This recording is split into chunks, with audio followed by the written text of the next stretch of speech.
You are now listening to Asking for a Friend with TalkDoc, sharing insights through real, honest, and practical ways to improve your communication and relationships.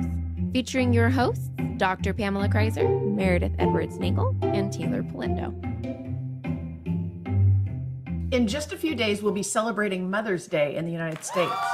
And to all of our listeners who are mothers, and for those who are able to celebrate their mothers, we hope you have a fantastic day.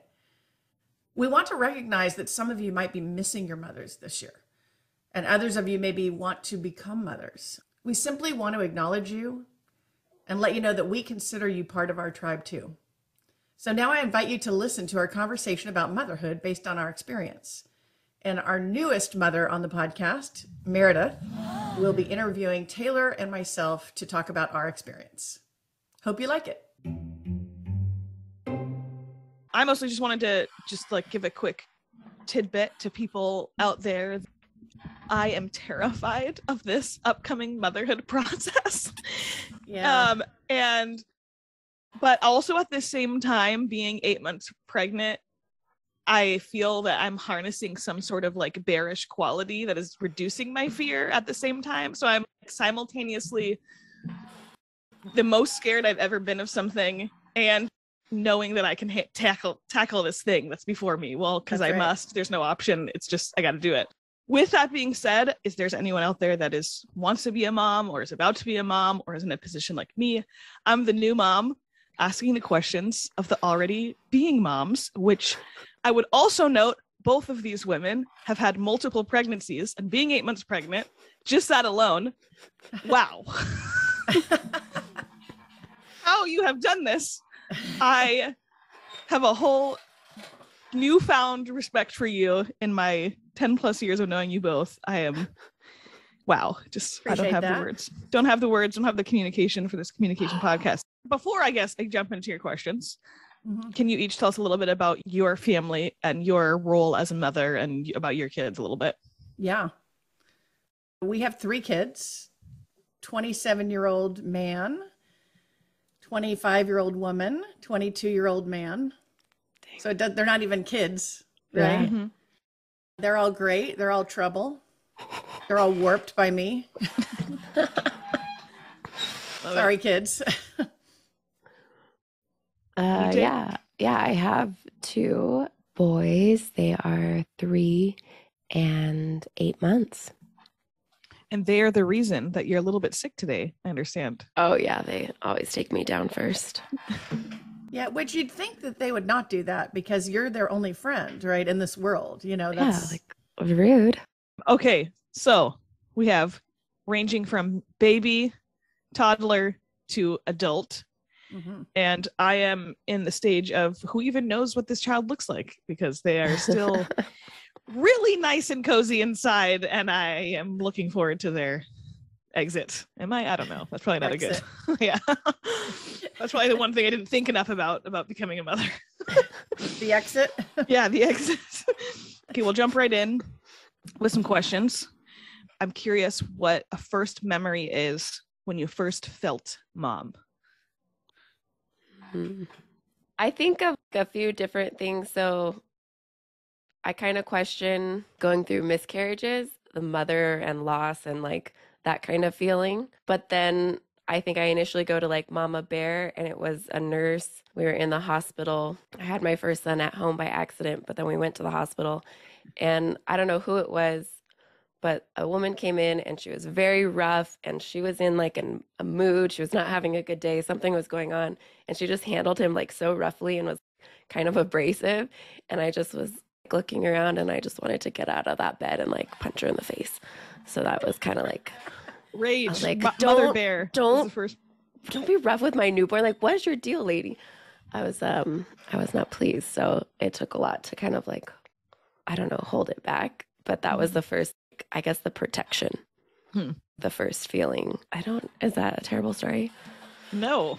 I mean, there's a lot of stories going on behind there, like had a kid at home on accident, which we can get into another day, but I have a fun fact to share with y'all that I don't know. I think both of you know this, that I've never had a positive pregnancy test. Do you remember that about me? No, yes. I did not know that. Yes. So So here's the thing. You know how in life you make fun of things and then they become true for you? Because I always was like, how many, you need a 6-pack, a pregnancy test? Nobody needs that. And there I am buying the 6-packs, so it's like whatever you say in life that you're not going to do, you're doing. And one thing that is just unique to me is that I do not have the hormone levels high enough initially on pregnancy to register it. Interesting. Even in the doctor's office, negative. And so, and the doctor said on the first one so go home. And then later, if you thinking you're pregnant, maybe you can come back. And I'm like, I pay you? Do I pay you at the end of this appointment? Because that seems kind of surprising that you're just letting me go home. Copay 0 today for that. Thank you. My friend Gina gave me more useful information than that. She sat me down and said, you are pregnant. This is what's happening. But that was true through all of them. So I never sort of knew. So when you're talking about earliest memory, I always had a lot of uncertainty. Even if we were trying to have a baby, it was like, well, there's a big maybe out there until we get a lot more confirmation way down the road. So how long does it take till? Yeah. Well, when you find a heartbeat, that's. Oh, yeah. So like the early. What's that, 11 weeks, 10 weeks? Yeah, something around that. Wow. Getting better. Okay. So, wow. Interesting. First so, mom. Which is really, by the way, side note, really excellent as an example of a false negative when you teach college students. So I use it when I teach my courses and want to teach false negatives. They're terrified of that example. That you could be pregnant and have a pregnancy test that doesn't register it. That's terrifying. I was a little younger hearing that. I would not be happy to hear that story. Yeah. So that is that your first feeling of feeling mom, knowing, like, just being confident that was actually happening, even though what was being read wasn't? The good news about motherhood is you grow into it. It's great that the babies don't come out and start running away. I don't think we'd be ready for it. It's a developmental stage by stage sort of thing. Just like you guys, when I said the age of my children, you're like, oh my gosh, they're men and women. Yes. Yeah. They're people, and it's like, well, you work up to that. Hopefully. Yeah. I hope there's a little bit of slow progression to that. Yeah. Before we get into like some more heartfelt, really curious things that I wonder, because I'm wondering a lot of things. I'm wondering if there's just like a funny story that you have to share about parenting. Like the first thing that comes to mind. Oh no, Teighlor. I feel like I'm not very good at keeping those stories. I always listen to my husband. He'll tell people, oh, this is what the kids are doing now. I never think to do that. I don't talk about my kids, I guess, very often. Other than I don't know, I guess that sounds terrible too. But other than the day-to-day, like, oh, I'm doing this with this person as per usual. When you said that first came to mind was I think he was 2. I think he just turned 2. And we're at a party, Christmas party. And he's crying for cheese and like sobbing, I want cheese. And he had cheese in his mouth. And we're like, just close your mouth. It's there. It's like you have it. It's where you want it to be. Just close it. You have the cheese. And he would, I want cheese. Just crying. Wow. Wow. That was the first thing when you said that. That's what I thought of. That's a very, very deep thought right there. That we have the thing right in front of us that we're crying about. My goodness. I thought of actually 2 stories because, it's me. Oh, but you usually call me the cheater. So I'd just like to point out today that you're... No, I'm going to cheat right here and tell 2 stories. Good. One is about me and then one is about just the position of parenting young children. The first story is I was out to lunch with some girlfriends that we regularly celebrate birthdays together. And we were having our lunch and somebody said, when did you stop making your child's lunch, for my child, right? Somebody was like, oh, I stopped making it in 6th grade. I stopped making it in 8th grade. And I remember thinking to myself, I hope I don't have to answer this question. So you know how when people go around a table and they start providing an answer, but your answer, so incredibly different from it. Oh no. So what was great is there were a couple extra people at this luncheon and they stopped talking about it and they never got to me. And I was like, saved. Yes. About 30 minutes later, one of them goes, Pamela, we never heard when you stopped making your child's lunch. Oh, no. And I had to tell them 1st grade. Oh. Which is what they did. They were like, bad godmother. They kind of looked at me like, oh my God. Because one of them had 12th grade, said senior in high school. And which I was like, and they said for nutritional reasons. And I was like, well, truth is everybody's got their own parenting. But I felt in that moment, oh my gosh, I don't want to say first grade because they're, Did you think they were going to think like that was a poor decision, or they were going to be impressed? No? They're not impressed by that? No, I think I thought everyone was going to be like, oh, the golden standard there. No, everybody's got their own standards. So I'm going to just say right here, disclaimer on the story, total respect for whatever grade. I get it. Everybody's got their own thing they're doing, right? For me, I decided to prioritize independence above the assistance. So we put the stuff out and they chose what they wanted. They picked their piece of fruit and their vegetable and whatever. It was pretty early, those little kiddos. It's funny. I've had conversations with people in my adult life about that with laundry. Yeah. Because my brother and I are close in age, but our sister is many years younger than us. Probably 5th grade. I think my mom made like a laminated piece of paper in the laundry room of how to do your laundry. Nice. And we had to start learning how to do our own laundry. And I remember being like in my like late 20s and learning that people's mothers were still doing their laundry. Oh, and yeah. Especially just personal opinion, when it was men that were telling me that, I was like, wow, This is a real unattractive quality. But anyway. So one more thing, and Teighlor, you're about to get into this, where your children will go play over at someone's house and you won't be there for every moment, right? Mm-hmm. And so the kids will say things without realizing the adult filters we might put on those things. Mm-hmm. So an example of that is I had a friend's son over one time. She had a doctor's appointment and he was like 6. And he walked into our house and he said, yeah, wow, you really don't have decorations up much in this house. That's so funny. For sure, that is what your mom said. Right. So you have to sort of lead this honest life. So one time I was driving the car to the gymnastics class. So they were all like 3 to 5 years old. Little gymnast trampoline, carpool. Yeah. And we're driving along and people are like, oh, I have this toy or I have this thing that I like. And the car turns very quiet, the van. So imagine that. And the little girl says, and we have a lot of Barbie shit. And it's just silent in the van. It's just silent. And she said, that's what my dad says about all of our toys. We have a lot of Barbie shit. And if we can't clean it up, then he's going to throw away our Barbie shit. And Dad said that. I was like, he for sure said it. Good friend of ours. I was like, okay, so now begins the honest life. Or my sister and I would joke about it and just say, you have to lead your life like it could be told to your next door neighbor. Oh no. Oh no. Yeah. Taylor's going to be in trouble on this. Yeah. My foul mouth. God, what age is this? Now I'm getting very anxious. It's whenever they can repeat it, but it's before they understand. You shouldn't tell everyone everything. Yeah. I'm still learning that. Oh no. Oh my goodness. I don't know another way of phrasing this, but I'm just curious. So what does it feel like to be a mom? Like what, I have no idea. Like I know what it feels like to be a sister, a friend, like what does that feel like? Teighlor and your feelings. What's a feeling? Okay. I remember when I first had my son, people say now your heart is on your sleeve.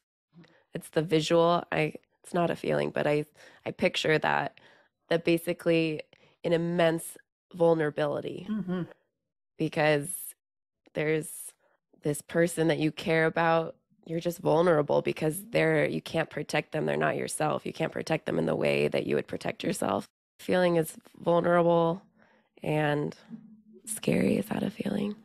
I feel scared. A lot. Mm-hmm. Yeah. I don't, it's all encompassing, Meredith. There's so much to it because you feel like you want to do your best and then you're tired. So you don't always, and then you feel excited and then you feel let down. I don't know. It's everything. Roller coaster of feelings. Yeah. Yeah. For sure. Oh, Dr. K always said that. She's like, you didn't know, but you got on a roller coaster and it just took off, man. Well, you can't get off of it, right? Yeah. After you.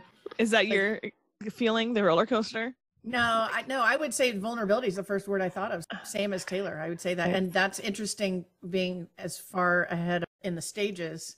That's Mhm. interesting that I would still say that. Yeah. Oh, God. So Does it that doesn't even change. go away? It just keeps going. Well, I mean, yeah, well, we can get into some of that, but it's the beginning, like what you talked about, how you can't control it because it's not you. And Mhm. that is parenting. It's a lot of people still try to control their kids, but it's not really possible to do Yeah. that. There's shaping, there's shepherding, there's all these different things you can do, developing. But at the end of the day, there is no guarantee. And that makes it extremely vulnerable. There's no guarantee, and that makes it, yeah. Wow, yeah. Wow, I'm just a little bit more scared. Thank you. So switching a little bit from questions, a little bit of advice. Some advice I'm looking for as a new mother. You've talked many times, Dr. K, about raising people to become independent, or at least be able to be functioning. Like, of course, we need people. We know all that, but to be able to take care of themselves. And so, Oh yeah, and I don't What mean did- right. I don't mean it not in relationship. I mean Of it course, just yeah. independent as a developed human. yes, exactly. So I'm looking for some advice as a soon to be new mom, or even as an aunt. I think about this too, but we're talking about moms. So what would be some advice to harness some sort of, I feel like the word is courage, to not helicopter? I think that's the term a lot of people hear, or to not like, because if you have too much control over, then I fear that I won't allow this person to develop themselves, right? I mean, is there any advice to be more of a guide and less of a helicopter? Or can you think of things or times where you've done that and had to pull back? Mm-hmm. Shoot. I feel like this is one I'm learning. I'd like maybe Dr. K, you answer first and just teach me. The thing I do currently, I guess, is what can I live with? When we're at the park, I can't live with someone taking my kid. So I need to be able to see him at all times. But I can live with him falling down and scraping his knee or getting rejected by the kid. So I can leave distance and like let that happen. I guess that's kind of my It's a question you ask yourself. attempt. Yeah. The thing that he's doing right now, what's the worst possible outcome? Can I live with that? Yes, no. Take a step back or go assist. I think I'm more helicoptery around other people's kids when I don't feel like they're comfortable. Mm-hmm. So I feel like I need to kind of watch my kid more. And then there are some moms that are like, they're fine. I'm like, okay, great. You feel that way. I feel that way. Let them be. But it's hard to kind of navigate that with other parents. So if they're a helicopter parent, then I feel like I need to intervene because typically my kid's older and I have the older kid in my group of friends. So I don't know. The troublemaker. Yeah, exactly. The one that's going to push him down. Oh, let's see. What would I say? How to not helicopter? Well, one, I don't tend toward that behavior. It doesn't mean that I haven't ever done it. I'm just saying that's not something I would want to do or be inclined to do. But what I would say, I guess, is what we all know, which is if you helicopter, what is it you exactly prevent from doing that? And we've kind of talked about that on previous episodes and putting our phones on airplane mode and different, what was I going to do if you called me and said you're stranded on the freeway in Minnesota? I don't know what I would do to help. I mean, maybe I could do that, but I don't see it as the top down. I see it as the bottom up. So I don't think helicoptering actually helps them, but I do think when they get into trouble or need or whatever it is, you can help them from the ground up with support. Okay. So I don't see it really as helicoptering helping at all. Although I would say in your stage, Taylor, it's a little bit different because there are some things that you can insert and say, yeah, if you do let go of that bar, you will tumble to the ground. So I could get underneath you and catch you should that occur.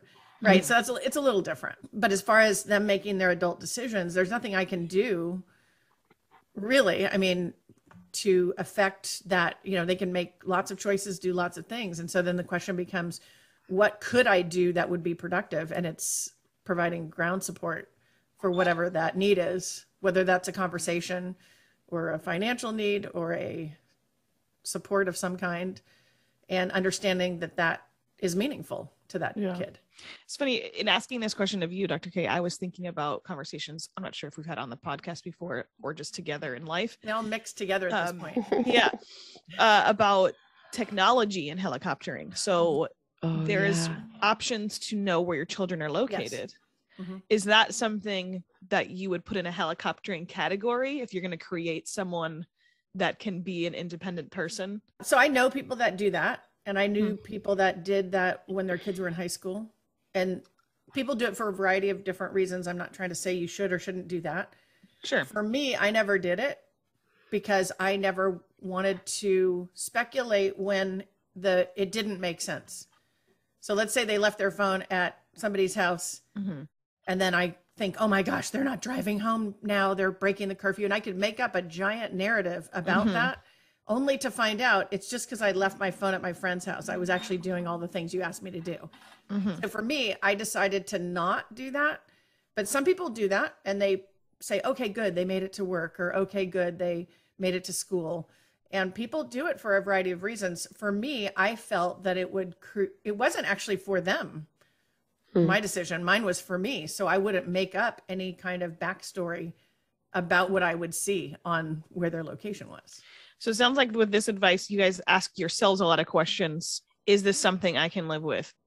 What is this doing for my relationship with my child or as a parent? And if there's emergencies and other situations and other types of, maybe kids that have different types of needs and whatnot, we're just kind of talking on the typical like day-to-day level. Another advice question, I think kind of ties a little bit. And if it's too similar, let me know. But I'm wondering how you know how to pick your battles with your kids. How do you know, like, okay, no, I'm getting into this one with you? Or I guess, and we've talked about something similar before. I think, Taylor, you've mentioned where if something continues to come up for you, then it's important. So so listen to that also, right? If something continues to come up for me, I don't even have this kid yet, and I'm thinking like manners is going to be something that will be important for me. Like they don't necessarily have to hug everyone. I like the conversation about that on another level of like, okay, but you need to like acknowledge people. How do you know like, oh, this is my battle. Like I'm going to take this one on, or I'm leaving that one today.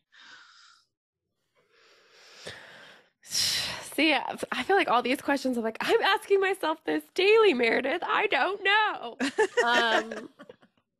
I guess I don't know if we were even recording or not, but Dr. K, you were saying like we're learning. I look at myself as like the toddler phase because I'm dealing with a toddler. I don't know, I just feel very new, and I'm like, thank heavens they don't come out as an adult that are going to challenge me and like know everything because I'm not ready for that. What if they were born and they were like, I have a Harvard PhD and I don't agree with your parenting philosophy? You'd be like, you were just born 2 days ago. Like, you're killing me, right? Killing me small. We work up to these things.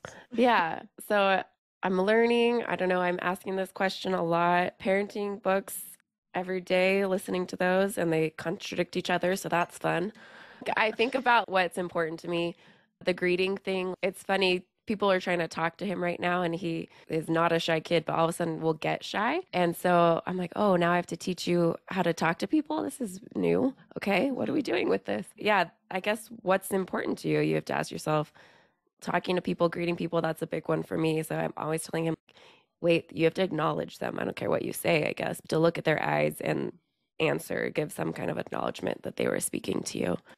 Picking battles, I guess it's what I have the energy for. Do I have the energy to fight this one? I guess I'm trying to picture him as a teenager. What can I live with? The big ones for me, it's hurting his brother right now. He gets so excited and then we'll just like poke him in the eye. You can't hurt someone. That's the big one for me. You can't hit people. As a third child, I appreciate that. I think I got poked. I'm the baby too. So do you have different expectations on this firstborn? Okay, it's hard for you. Everything has been catered to you. So I don't know. I do have some expectations on him that you have to treat a baby gently. That's just the rule. So yeah, what I have energy for, and I guess what I picture I can live with as an adult. I can't picture you hitting people. I can't picture you not speaking to other people when they address you or greeting someone. Like, you have to acknowledge the humans in the room. Mm-hmm. I guess that's how I pick my battles. What can I live with down the road? Yeah, I would say a lot of things don't matter, unfortunately. And sometimes we pick battles where later, a year later, or even a week later, we might say, I can't believe we fought over the shoe like that much about it. Just put the shoe on, child, or whatever it is. So I think one thing is I would say everything can't be a battle. So if everything's a battle, then there's no vetting of what would be worth it versus not.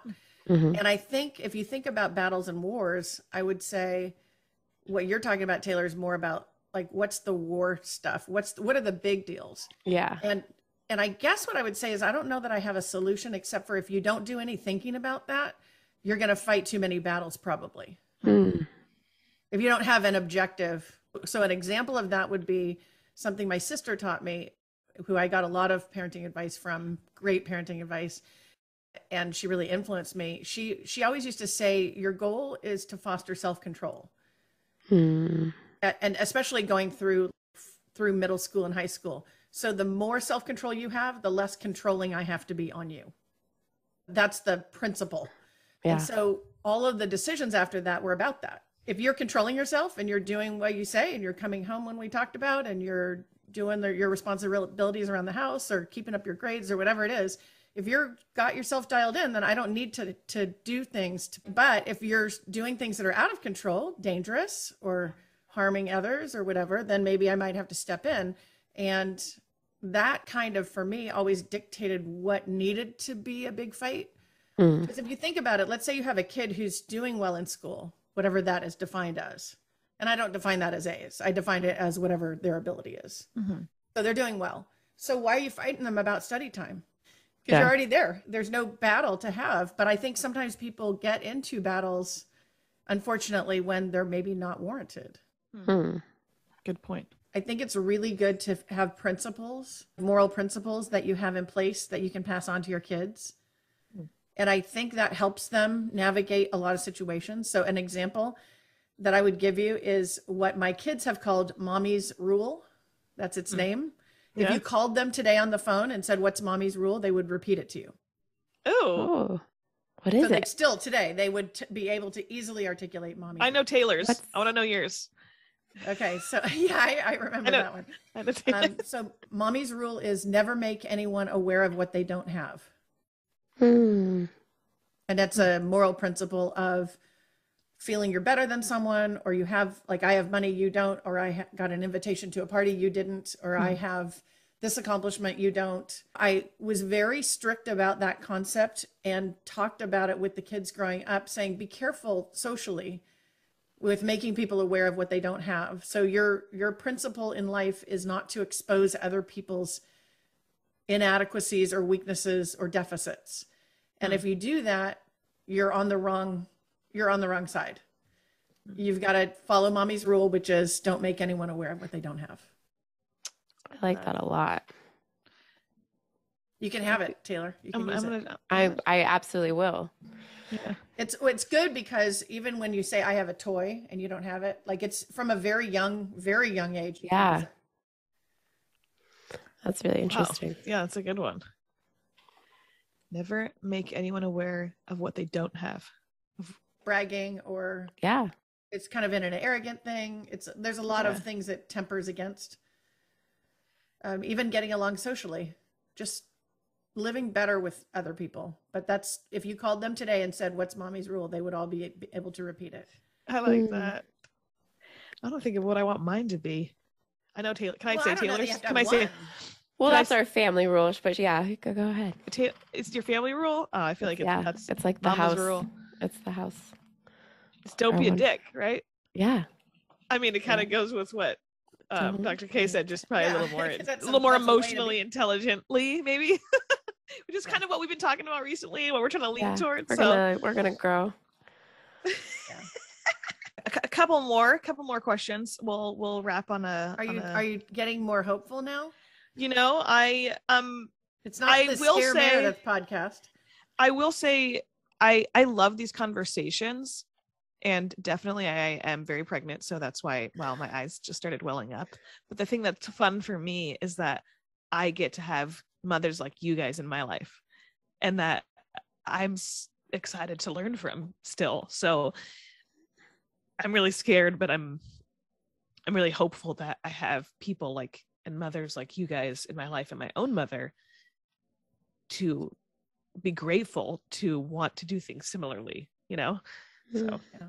okay. You're going to be a great mom, Mare, Oh, and You're gonna I'm be a great excited to mom. learn. I'm excited to learn from you too. The other thing to tell you, Meredith, that we haven't talked about yet, and there is a fierce sisterhood, though, very fierce sisterhood. So you're talking about that, but just remember too, let's say your child walked out and almost got hit by a car. If there's a mother there, I guarantee you she will grab that child. I guarantee you she will do that. There are certain rules that are not spoken about that mothers have across the world. And it's not just, I don't mean just in the US. I mean, across cultures, there's just a protective, sort of helpful, if you saw a child lost or whatever, we have code that we kind of follow that's written on our hearts. Yeah, I like that. I like that. I'm looking forward to be part of this code. Okay.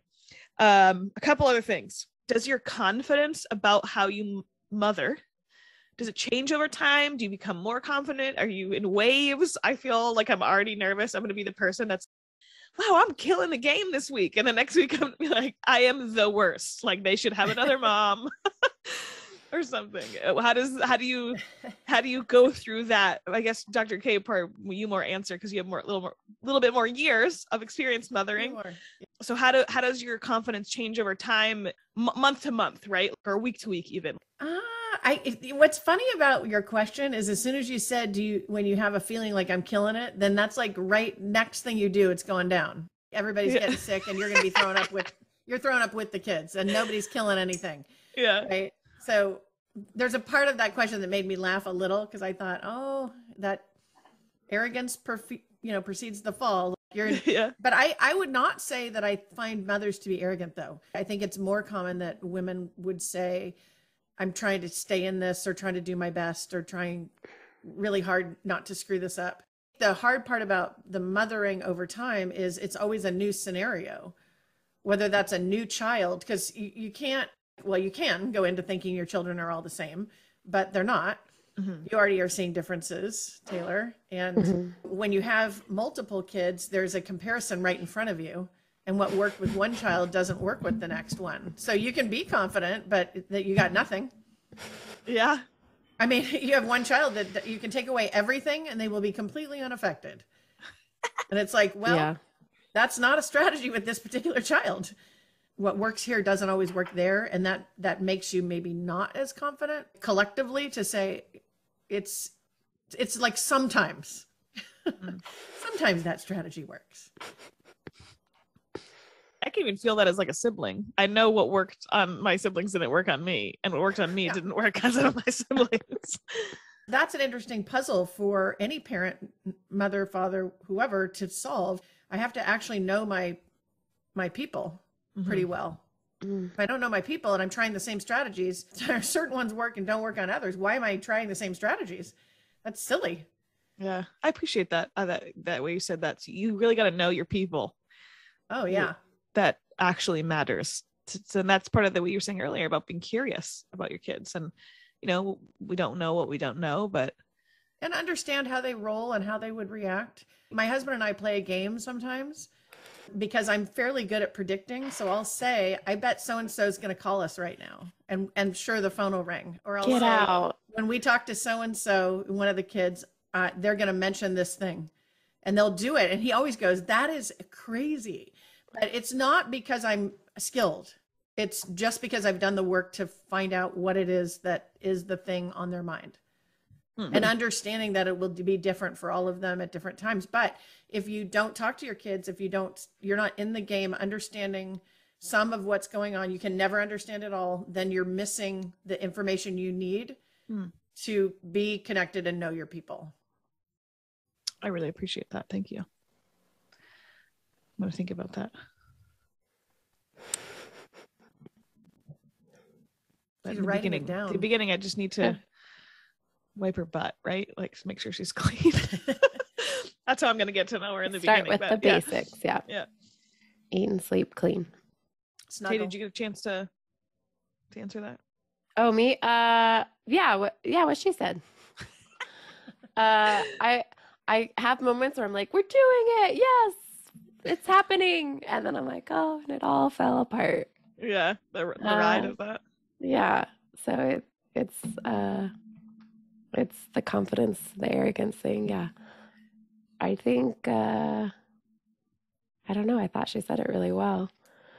We'll go with hers. Yeah. One more caveat to throw in there, though. Okay. I think sometimes we put our standards too high, and we could not ever feel confident because of that. And I would also add that to this conversation to say, when I flew with our 3 kids, 5, 3, and 1, by myself, and had the bags and the diaper bags and all the craziness, right? And we would fly on standby. I had very low expectations. There will be crying. There will be, we're going to get to grandma and grandpa's house, but it's, and it's not like I was confident, like, oh, I'm crushing this. I don't think anyone flying with their 3 small children is going to feel like they're crushing anything. but it's like, you don't want to set yourself up and say, they're going to be silent and perfect and everyone's going to, color their coloring pages and all these things. You know what? Just lower that expectation and then you might have a little more confidence, or at least like, hey, this is good enough today. Good enough. Yeah. I like that. You know what? Good enough test. That actually makes me want to ask you a little bit of my surprise question.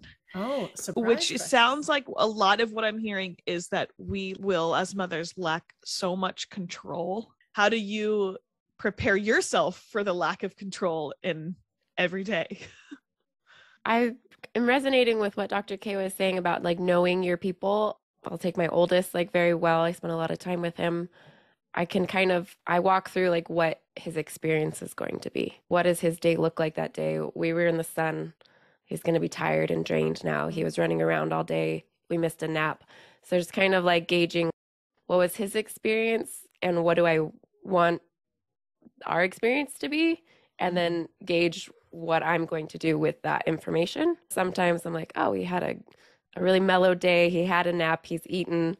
I can have a different expectation of him at dinner than if we were at Disneyland all day. I try to think through his experience and I try not to expect them to be like me. So I'm not going to expect my toddler to sit through an entire dinner. So I don't put him in the seat until right when the food's coming out. I'm like, let's go play outside. I don't know. I just try to think through their experience and what's practical to expect of a small child. Mm-hmm. Yeah. Being practical. I like this. Okay. I think the other thing is you can logically conclude certain things will happen. There will be a first car accident. There will be a first girlfriend, boyfriend. There will be a friend betrayal. There will be a team you tried out for you didn't get on, or whatever.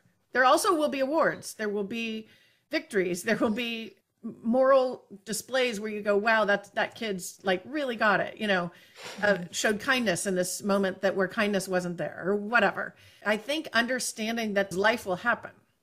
I will say, though, it is terribly difficult to watch your child suffer. Oh, I feel that. Like if you could prevent it, you would have. That friend doing that thing or that disappointment or whatever. But it's theirs. And it's their story they're writing. So I don't write your story. They write their story. And there's nothing I can do. The pen isn't in my hand.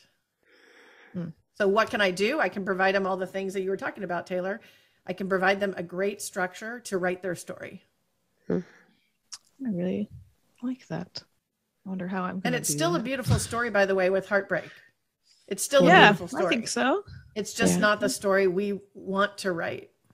We want to write a story that has no heartbreak in it. It's always those things that have not gone well that have actually produced much bigger victories. As much as I don't like any of the things that have been disappointing, they come before good things very often. Yeah. Wow. Being a mom sounds so hard. Welcome. I also just wanted a little note to say, as imperfect of a mother I'm sure I'm going to be, and that we all are, I'm really grateful for the imperfect mother I got. Mm. And Yeah. I hope that she thinks I do a good job at this. Well, the good news is she knows it's imperfect. That's true. So there is that. I'd say, Mayor, for our Mother's Day episode, it's hard. You're not alone. Don't give up. I feel like it's hard for people to like grasp what it is to be a mom, and it's your own experience. It's not like anyone else's. We've all felt an array of all things, so you're not alone. Your experience isn't the same as everyone else's, but don't give up. Thank you. You got it. You got it. So good. Thank you, guys. Once again, thank you for joining us today. Please remember to rate, share, and subscribe to our podcast. And thank you for listening to Asking for a Friend. Let us know what you thought of the episode. Our email is hello@afafpodcast.com. This show is for educational purposes only and is copyrighted. Written permission must be granted before syndication or rebroadcasting. Thanks for listening to Asking for a Friend with TalkDoc.